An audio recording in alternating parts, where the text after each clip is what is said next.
nothing can touch you. You never really lose.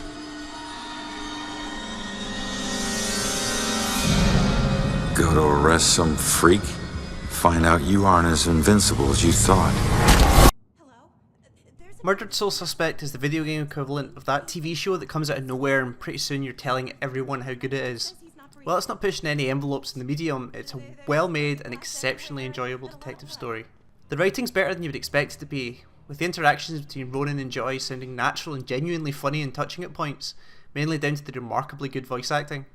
I don't get it. What was he even doing here? Asking for it.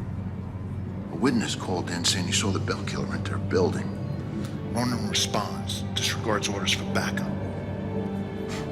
Next thing you know, the bell killer tried to see if he could make him sprout angel wings. And then bam, bam, bam, bam, bam. 7 to the chest. Point blank. You really have no idea when to quit, do you, Baxter?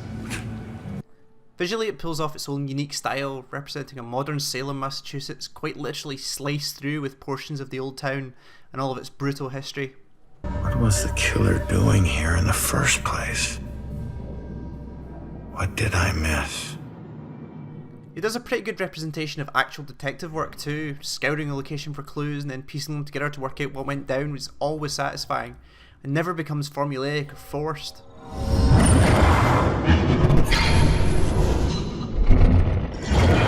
Soul Suspect manages to really capitalise on the main protagonist's corporeal state, with possession and telekinesis coming into their own in a world that you lack the ability to directly manipulate. It doesn't flinch about giving you the power to walk through every wall in a building, but manages to come up with a canonical reason why you can't just enter and leave them at will. What is it with this place? I thought I'd be able to walk through everything. We can't enter the buildings the people of Salem have consecrated, save through an opening. An open door, or a window. But once inside, walls and doors hold no power over us. I really didn't expect to enjoy Murdered Soul Suspect as much as I did, but I did. It's an almost textbook definition of a pleasant surprise. Plus you get to possess a cat, which is always pretty awesome.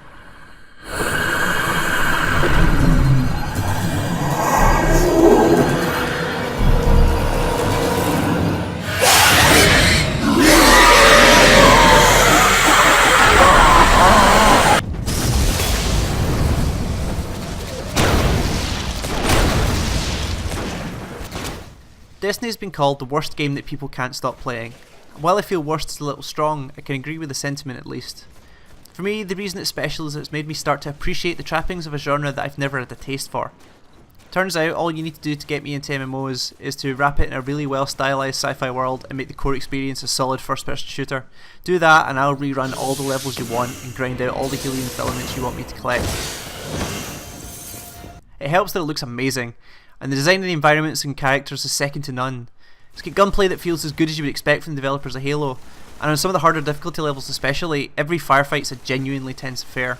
And it gets even better when you get a team of friends together to tackle huge walking spider tanks and the like. Destiny right now is really lacking in content, but that situation could only improve from here on in. As that content starts to fill in the months and years ahead, Destiny could become one of the most important games this generation, and I'm really glad I got to get in on the ground floor. I'll let Benji know we got him. Think this through. If you keep on like this, I won't have any choice but to put you down. Put me down? You got a shit fucking memory, Wolf. That's not how it went last time. This isn't last time.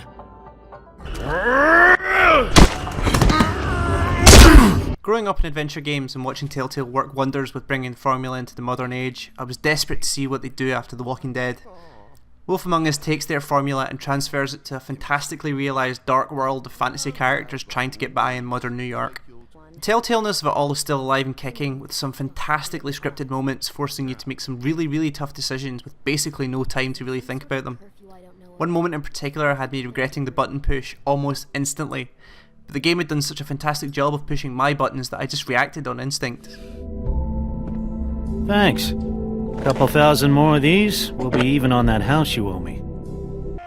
There's a reason that the climactic scene was one of our best moments of 2014. Every hard-fought victory for the people up to now is turned against you, and all the skeletons you've managed to stuff into your closet come out to play. It's a fantastic scene that just doesn't let up until the very end.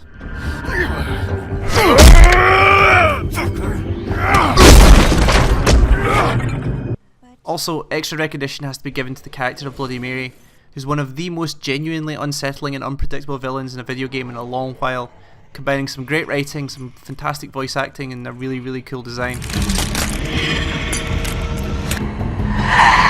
With characters in a world as well designed as this, there's so much Telltale could do with a follow-up to Wolf Among Us, and I really, really hope Telltale return to Fabletown soon.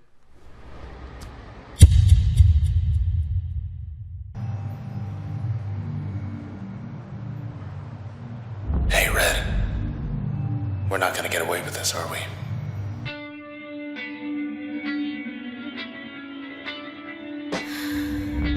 Come on, pull. One of my biggest shames is that I never saw the end of Supergiant's last title, Bastion. Transistor builds on what they've done by creating an even more fascinating world and one of the best combat systems seen in an action game in a long while.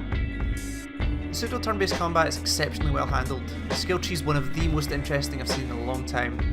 Rather than just numbers going up as you progress, unlocking a new upgrade and having to decide whether it would be best suited as a primary attack, a secondary effect, or a passive buff meant I was constantly trying out new combinations to try and squeeze the last point of damage out of a combo. Transistor goes beyond just having an amazing soundtrack. It makes it such an integral part of Red as a character. As a famous singer who's lost her voice, mapping hum to the R1 button might be my favourite interaction in a video game since the finale of Brothers last year. In fact, that level of detail permeates every part of Transistor, making it one of the most polished and gorgeous titles I've seen in a long time. Hey, let's just go. Come on, just go. Just... yeah. Oh, what? Jackass! It's so rare a game comes out it feels like it was made exclusively for you in every way. But this year we got Jazzpunk, and oh boy did that game feel like it was made for me. Games have been trying to take cues from movies for years, but none so far feel like they're pulling directly from the likes of Airplane and Naked Gun, two movies that have a very, very special place in my heart. ごめんなさい。これで猿を飲む。絞りたてのハートミルク。ごめん。 Jazzpunk is my game of the year for one simple reason. It made me laugh harder and more consistently than any game in recent memory. There's nothing else out there quite like it, and I have to admire its utter refusal to take itself seriously. It doesn't make sense, and it's got no reason to try. 99% of the NPCs use the same character model with different clothes and props. You pick up pigeon-scented perfume as a usable item. There's a running gag that involves you posting Blockbuster VHS tapes of video return slots. And most interactions with buttons or control panels involve you using a cardboard hand and a stick, which gets discarded to the floor after you're done.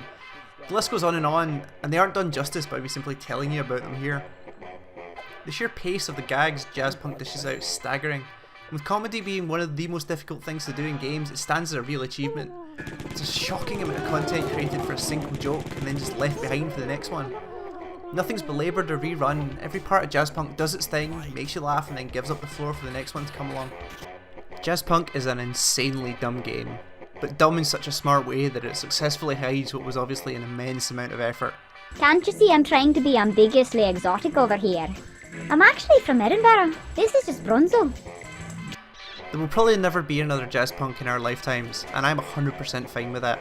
It will sit on my digital shelf and will get pulled out every now and then for a quick laugh, very much how I treat the movies that I feel like it was inspired by. Welcome back, Dr. Buckley.